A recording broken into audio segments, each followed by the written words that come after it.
तो जो पूरा डेटा जनरेशन होता है, एक्सपेरिमेंट होता है, वो तो फिजिशियन साइंटिस्ट करते हैं या बायोलॉजिस्ट करते हैं, लेकिन उनको प्रोग्रामिंग अक्सर नहीं आती है कि क्यों नहीं एक ऐसी सिंपल सॉफ्टवेयर बनाई जाए जो कॉम्प्लेक्स एनालिसिस को सिंपल कर दे। प्रॉब्लम बड़ी भी है और बहुत तेजी से और ज्यादा बड़ी होती जा रही है, क्योंकि मेडिकल की जो भी एस्पेक्ट है, हर चीज data driven, algorithm driven, machine learning driven हो रही है। पहले जो डॉक्टर था वो माइक्रोस्कोप में सेल्स को देखता है, उसका ग्रेडिंग करता है, फिर इलाज होती है।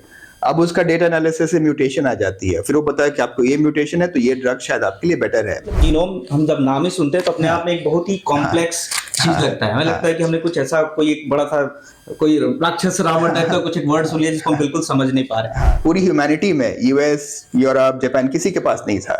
फिर ह्यूमन जीनोम प्रोजेक्ट हुई, जहां पूरे दुनिया के साइंटिस्ट एक साथ आए। उन्होंने बोला कि इतनी मुश्किल प्रॉब्लम है, हम में से अकेले कोई नहीं कर सकता है, हम लोग मिल के इस इंस्ट्रक्शन को पहली बार पता करते हैं।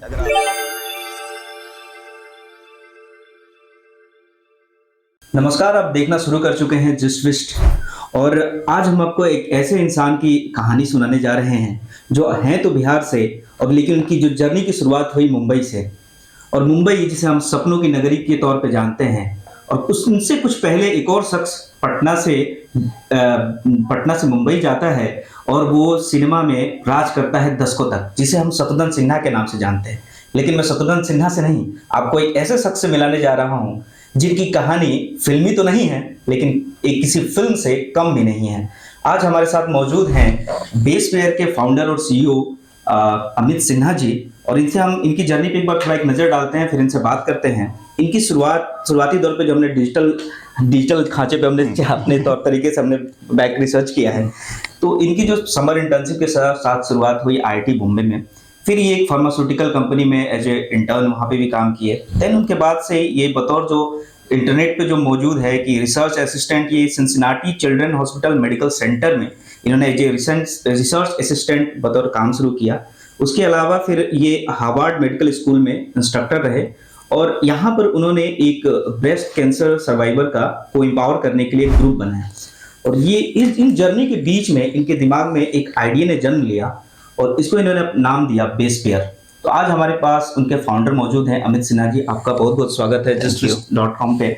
और आप हमारे दर्शकों को अपनी जर्नी के बारे में बताइए कि कैसे आप पटना से आपने बेसपेयर तक का सफर तय किया। Thank you for having me and Hindi में बिल्कुल। तो मुझे इनवाइट करने के लिए थैंक यू। तो वैसे तो जब स्कूल में था तो इंडिया में मैथ्स और बायो दो अलग रास्ते होते हैं कि या तो आप मैथ्स में अच्छे तो उधर जाइए या फिर आप बायो में जाइए। तो मुझे मैथ्स आसान लगता था, एक बार आप समझ गए तो मेहनत कम है, वही चीज़ हर जगह यूज़ करें, तो फिर मैथ्स में आगे बढ़ा, फिर इंजीनियरिंग की। लेकिन जब मैं इंजीनियरिंग के बाद पीएचडी करने यूएसए गया तो वहाँ मैंने जीनोमिक सब्जेक्ट को देखा और देखा कि बायोलॉजी भी एक मैथ्स की फील्ड है, वहाँ भी कंप्यूटर प्रोग्राम्स एनालिसिस हो रही है, डेटा आ रहा है। तो फिर इन अ वे मेरा बायो की तरफ एक नया इंटरेस्ट डेवलप हुआ जो पहले नहीं हुआ था। तो ये मेरे लिए काफ़ी अच्छा मिलन था कि मुझे मैथ्स प्रोग्रामिंग भी अच्छी लग रही है और लेकिन मैं अप्लाई बायोलॉजी में कर रहा हूँ।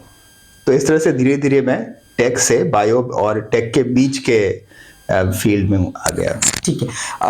आप जैसे बिहार से आते हैं, वहाँ पे माइंडसेट हमेशा लोगों का रहता है कि यार आईएएस करो, आईएएस बन जाओ, गवर्नमेंट एग्जाम्स के लिए जाओ।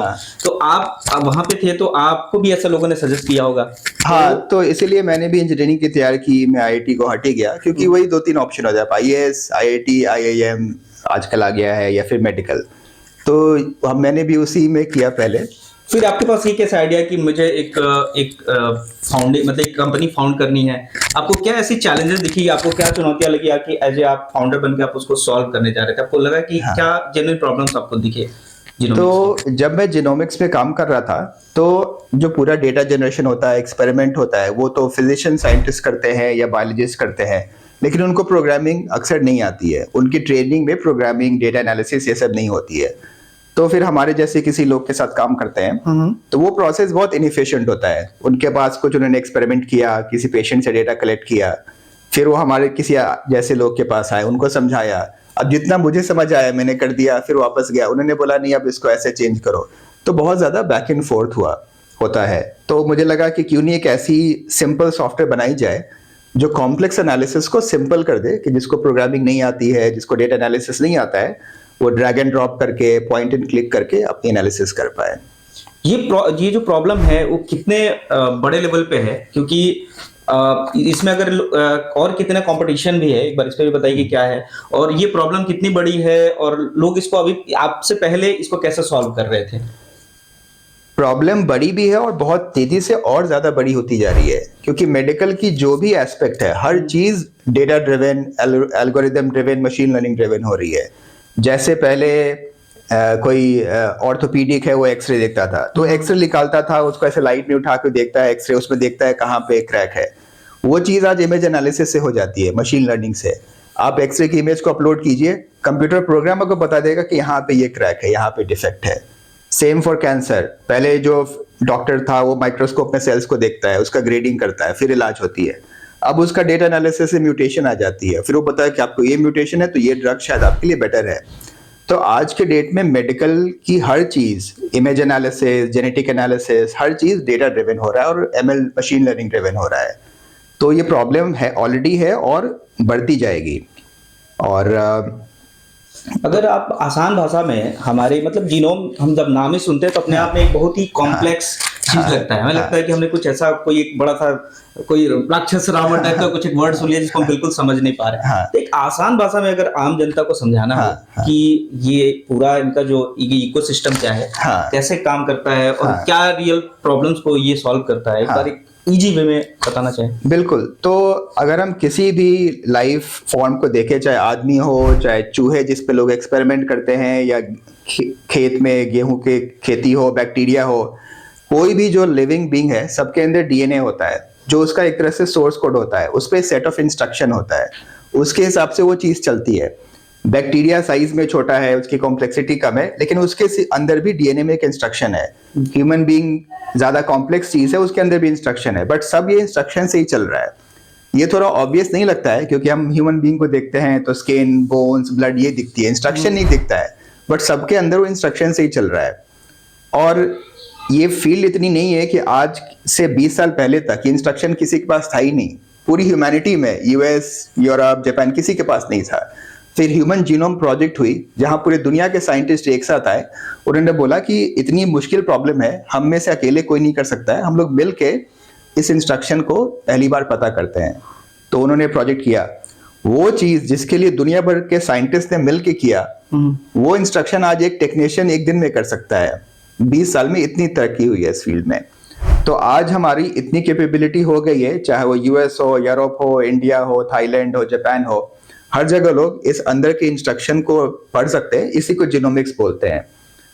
ठीक है, अभी एक रिसेंट न्यूज आई है कि डिपार्टमेंट ऑफ बायोटेक्नोलॉजी ने 10,000 जीनोम का एक काइंड ऑफ डेटाबेस जिसको बोले उन्हें बनाया। तो आपको क्या लगता है कि इंडियन मार्केट में या इंटरनेशनली ये क्या इफेक्ट डालेगा और इसके क्या प्रो एंड कॉन्स हो सकते हैं? हाँ, ये एक बहुत ही जरूरी स्टेप था, क्योंकि अगर आप किसी भी दो ह्यूमन बीइंग को देखेंगे तो दोनों को के पास दो आंख, एक नाक, होठ होंगे, लेकिन थोड़ी डिफरेंसेस भी होते हैं, क्योंकि हमारा इंस्ट्रक्शन 100% आइडेंटिकल नहीं है, वो शायद 99.9%। अगर आपका और मेरा डीएनए जीनोमिक्स कंपेयर करेंगे तो 99% सेम होगा, बट 0.1% डिफरेंसेस होंगी, जिसके कारण हम अलग दिखते हैं, अलग चीजें पसंद होती है, कुछ दवाई काम करती है, कुछ नहीं करती है। तो जब तक हम अपने पॉपुलेशन की लार्ज स्केल पे सीक्वेंसिंग नहीं करेंगे, ये छोटे डिफरेंसेस नहीं पता चलेंगे।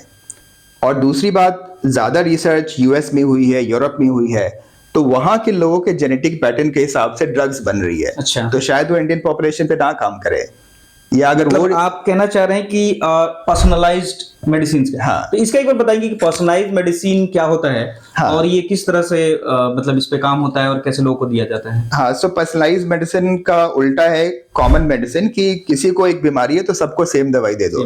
लेकिन हमने अक्सर ऑब्जर्व किया है कि हर पे एक दवाई काम नहीं करती है।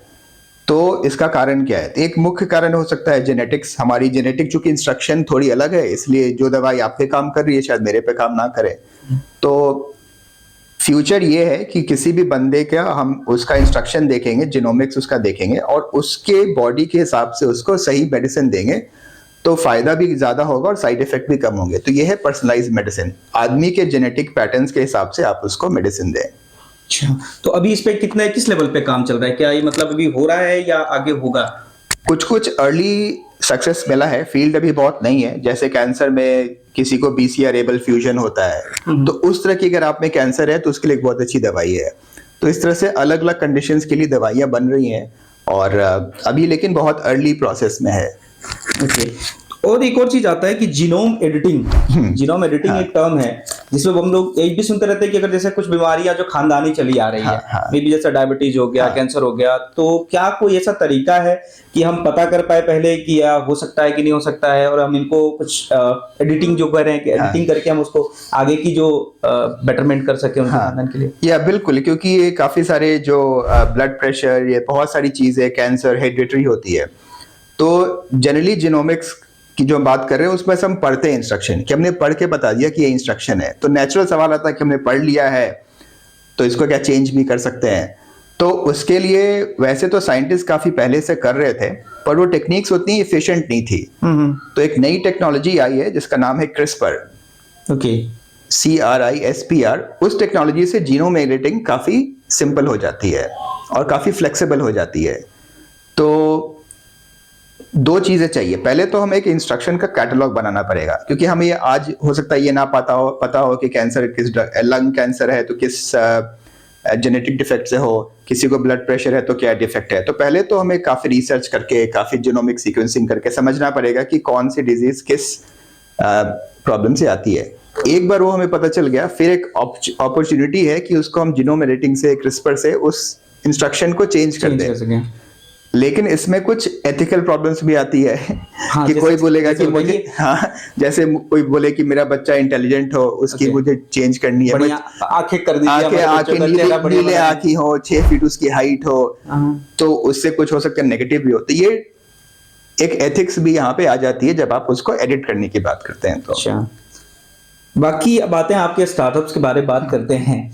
तो आपने एक बहुत अच्छी टीम भी बनाई है। मैं आपकी वेबसाइट पे जा रहा था, आपका एक जो सेक्शन है अबाउट अस, उसमें देख रहा था, आपने एक बड़ी अच्छी टीम बनाई है। तो उनके बारे में बताइए कि आप उनसे कैसे मिले और आप लोगों ने कैसे एक आइडिया पे आप एक साथ सहमत हो गए। तो इनके बारे में बताइए कि आप लोगों से कैसे मिले, कहाँ मिले? हाँ, तो ये तो धीरे धीरे कहानी बढ़ते जाती है। पहले जो फाउंडर्स होते हैं उनके पास एक इनिशियल प्रॉब्लम वो आइडेंटिफाई करते हैं। तो किसी भी स्टार्टअप की जर्नी में सबसे इंपॉर्टेंट है कि एक रियल प्रॉब्लम होनी चाहिए।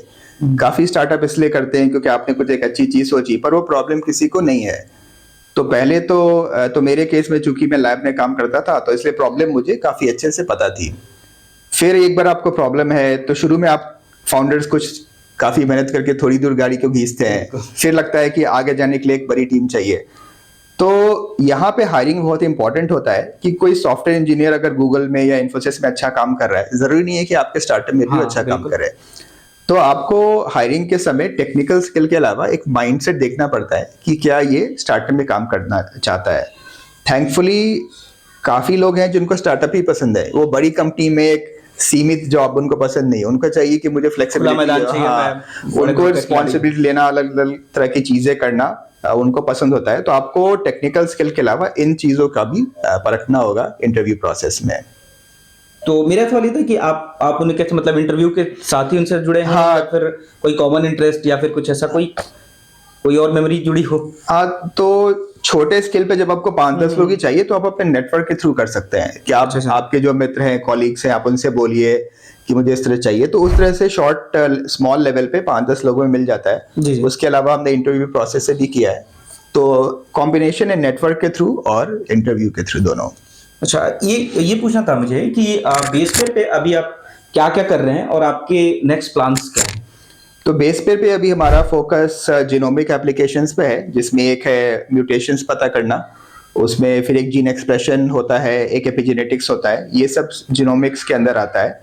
इसके अलावा हमारा एक डायग्नोस्टिक प्रोडक्ट है। तो वो है IVF के लिए। सो IVF में आप 6 या 8 एम्ब्रियो बनाते हैं और एक एक करके यूज करते हैं तब तक प्रेगनेंसी ना हो जाए। तो उसमें सक्सेस रेट करीब 30% ही होता है अगर वुमेन का एज 35 से ज्यादा है। तो आपके पहले क्वेश्चन पे वापस आते हुए, उस स्टेज पे जेनेटिक टेस्टिंग से ये स्क्रीनिंग कर सकते हैं कि इस एम्ब्रियो में कुछ डिफेक्ट है या नहीं है। अच्छा, जैसे अगर क्रोमोसोम 21 की 3 कॉपी है तो उससे डाउन सिंड्रोम हो सकता है। तो चूंकि एम्ब्रियोज आपके पास हैं 6 से 8, आप उस समय देख सकते हैं और जो हेल्दी एम्ब्रियो है उसको इम्प्लांट कर सकते हैं। तो हमने जेनेटिक एडिटिंग नहीं की, लेकिन जितने अवेलेबल थे एम्ब्रियो उसमें से सबसे बेस्ट को चूज करके हमने किया तो इससे सक्सेस रेट डबल हो जाती है। तो इसका एक हमारे पास सॉफ्टवेयर है जो पूरी एनालिसिस रिपोर्टिंग तक बनाता है। तो इस पे आपने इससे पहले इस तरह के काम होते थे या फर्स्ट टाइम आप ऐसा कर रहे हैं? ये पूरा इंडस्ट्री आईवीएफ तो करीब 40 साल पुरानी इंडस्ट्री है। शुरू में जेनेटिक टेस्टिंग नहीं होती थी, उसमें भी पहले लोग माइक्रोस्कोप से देखते थे किस एम्ब्रियो की हेल्थ कैसी दिख रही है बाहर से, और उसके बेसिस पे चूज करते थे। अब हम लोग बाहर सेल को बाहर से देखने की जगह उसके अंदर उसके डीएनए को देख के उसके इंस्ट्रक्शन को देख के फिर सिलेक्शन कर रहे हैं। अच्छा। तो सक्सेस रेट डबल हो जाती है। और अभी एक जैसे इस सब चीजों में इतना जो मैंने बोला कि पहले एक बहुत टेक्निकल साउंड करता है, तो जैसा बोले कि आप टेस्टिंग है, इतने सारे अपने टर्म्स बताए हमें, तो क्या आने वाले समय में हम ऐसा देख सकते हैं जैसे हम ब्लड टेस्ट कराने जाते हैं, हाँ। तो सिंपल एक होता है कि हम एक इंजेक्शन सैंपल लेता है और हमें रिपोर्ट्स मिल जाते हैं, हाँ। लेकिन ये सब एक कॉम्प्लिकेटेड लंबा प्रोसेस दिखता है। तो क्या आने वाले समय में ऐसा हो सकता है कि ये जो टेस्ट हैं बड़े इजीली हो जाए, या छोटा सा लैब सेटअप टाइप का है आप करा रहे हैं? बिल्कुल, क्योंकि ब्लड टेस्ट है उसमें डेटा एनालिसिस कम होता है, आपने बस सेल काउंट कर लिया। बट गोइंग फॉरवर्ड काफी सारे टेस्ट डेटा ड्रिवन टेस्ट होंगे, लेकिन क्या है कि जो नए जनरेशन ऑफ साइंस फिजिशियंस हैं, बायोलॉजिस्ट हैं, उनकी ट्रेनिंग थोड़ी बेटर होगी, तो वो इस चीज को कर पाएंगे। और आजकल तो हर चीज डेटा एनालिसिस से होता है। अगर हमें कहीं जाना है तो पहले किसी से पूछते थे, रास्ता पूछते हो जाते थे, अब वो गूगल मैप पर डालते हैं, उसके पास सारा डेटा है, उसके पास ट्रैफिक का भी डेटा है, लेकिन प्रोसेस बहुत सिंपल है। आप लोकेशन डालते हैं, उसको टन बाय टन बता देता है। तो सिमिलर चीज जेनेटिक्स में भी होते जा रही है। हम भी वही कोशिश कर रहे हैं कि इस चीज को सिंपल कर दें कि आप कोई, क्योंकि जीपीएस यूज करने के लिए आपको कोई साइंटिस्ट होने की जरूरत नहीं है, जबकि टेक्नोलॉजी बहुत कॉम्प्लेक्स है। एक सिग्नल सैटेलाइट से जा रहा है, 3-4 उसकी ट्रायंगुलेशन हो रही है, सब कुछ हो रहा है, ट्रैफिक का डेटा आ रहा है, लेकिन एंड यूजर एक्सपीरियंस जो हमारा है वो काफी। हाँ, तो जीनोमिक्स में हमारा सेम गोल रहता है कि अंडर द हुड बहुत कॉम्प्लेक्स है, बट एंड यूजर के लिए बहुत सिंपल, जीपीएस जैसा सिंपल एक्सपीरियंस हो। और साथ में जब मैं आपके बारे में रिसर्च कर रहा था तो मुझे ये मिला कि आप कैंसर पेशेंट्स है, चाहे सर्वाइवल है, उनके लिए काफी एक्टिव रहे हैं और काफी आपने उनके लिए काम किया है।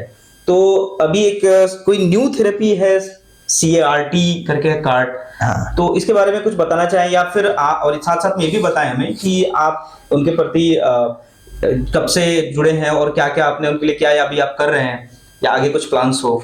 हाँ, तो मैंने पीएचडी के बाद ज्वाइन किया था हार्वर्ड मेडिकल स्कूल, तो वहाँ मैं पीडियाट्रिक कैंसर में काम करना शुरू किया। और वैसे तो मैं अपने आप को प्रोग्रामर डेवलपर ही देखता हूँ, पर मेरा सोचना था कि एज ए डेवलपर मैं किसी बैंक के लिए काम कर सकता हूँ, किसी फाइनेंस में काम कर सकता हूँ, ई कॉमर्स में काम कर सकता हूँ, लेकिन मैं काम कैंसर में भी कर सकता हूँ। तो क्यों ना मैं प्रोग्रामिंग करूँ बट किसी कैंसर रिसर्च के करूँ, ताकि मुझे एक सेटिस्फेक्शन ज्यादा मिले। तो ऐसे ही मेरी शुरुआत हुई, क्योंकि मैं कैंसर साइंटिस्ट तो हूँ नहीं, मुझे कैंसर ट्रीट करना तो नहीं आता है, लेकिन मैं डेटा एनालिसिस करके लोगों के साथ काम करके कैंसर फील्ड में कंट्रीब्यूट कर सकता हूँ। तो इसलिए मुझे ये एक अच्छा ऑप्शन दिखा, जहाँ पे मैं प्रोग्रामिंग ही कर रहा हूँ, डॉक्टर नहीं बन गया, उतनी पढ़ाई नहीं करनी पड़ी, लेकिन मैं अपनी एक इनपुट भी दे रहा हूँ।